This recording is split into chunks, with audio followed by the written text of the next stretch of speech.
This is one of the conundrums within the Bible. So when you look at the Old Testament, you look at the New Testament, what you will see is a difference between the two different gods of the Old Testament and the New Testament. Now, of course, Christians will claim that the God of the Old Testament and New Testament are one and the same because Jesus is supposed to be part of this Trinity, which makes him God. So God of the Old Testament is still Jesus. So therefore, the God of the Old Testament and the God of the New Testament are one and the same. And although I picked this part of Leviticus in Leviticus chapter 3, verse 17, where it says that it shall be a perpetual statute throughout the generations in all your dwellings that you shall eat neither fat nor blood. But of course, in the New Testament, Peter has this dream, this vision, and they give him a plate of food or a whole bunch of food, and he's told that he should eat. When you go into these people, eat all the stuff, whatever they offer you. But because it is not what goes in the mouth that defiles a man, but what comes out of the mouth that defiles a man. So all the dietary practices of Leviticus is then thrown aside.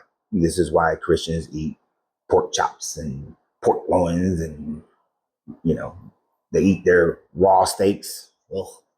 But they will eat all these foods that they're not supposed to eat according to Leviticus, but they will eat them because Jesus brought in a new covenant. And this is what they will say, though. Well, Jesus brought in a new covenant. So let me ask you the question. Why did your God in the Old Testament, who is still Jesus, make the statement that these things, it shall be perpetual? Now, if you don't know what perpetual means, it means continuous, without end, no change whatsoever.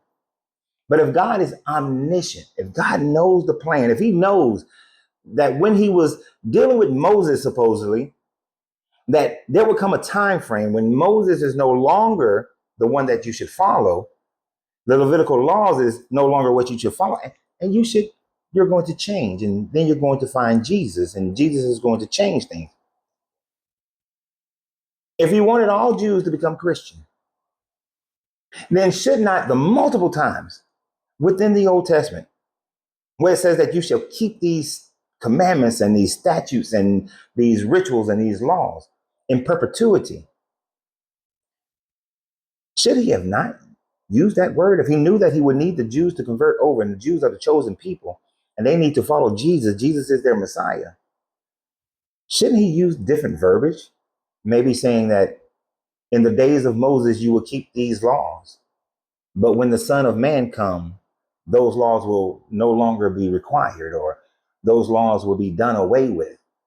There's no part of the Old Testament that would indicate when the Messiah comes, the old laws will be done away with.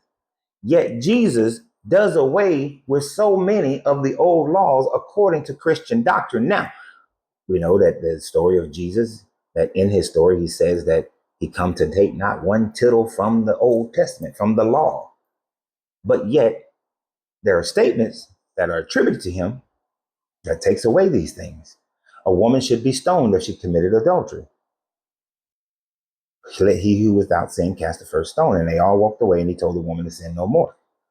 According to a story that was moved around within the Bible and then added, well, first added much later and then moved around within the Bible.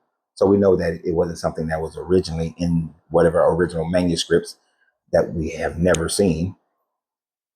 But all in all, that Jesus is a different God than the Old Testament God.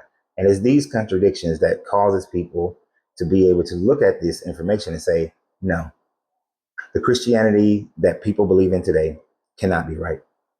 Jesus cannot be a representation of the Old Testament God. This is how Gnosticism grew, and why Gnosticism was followed more so than the other versions of religion is just that the Orthodox won the approval of the Roman government. And that's the reason you have the doctrine that you have. But the Gnostics believe that Jesus was talking about the real God, the Pleroma, and that the God of the Old Testament was an evil, overly masculine God called Yaldabaoth, and that he was not the actual God that you should be worshiping, and not the one that you will return to. The goal was to gain gnosis so that you can return to the Pleroma. And this is why that movement was so strong and so big. And you had Valentinians and Marcions and Lucians and all these different variations of Christianity, because of things like this. You got to keep the old laws in perpetuity. That is not the same God as your Jesus God. And if you claim that there was a change, then the whole idea of your God being the same in the past, the present, and the future turns out to be a lie. Or your God just lied, and that these laws will not be held in perpetuity. And he lied to those people before Jesus came and now expects them to just flip. If you have a person that lies to me count over and over again, why would I trust them when they try to change it? Why would I look at them and say, oh, you're changing it now, but so you must have lied in the past? What else have you lied about? So just something to contemplate and something to help those who are deconstructing from Christianity and reconstructing themselves. So always remember, you have to free yourself to be yourself because your greatness is non-negotiable. Good journey, good vibrations.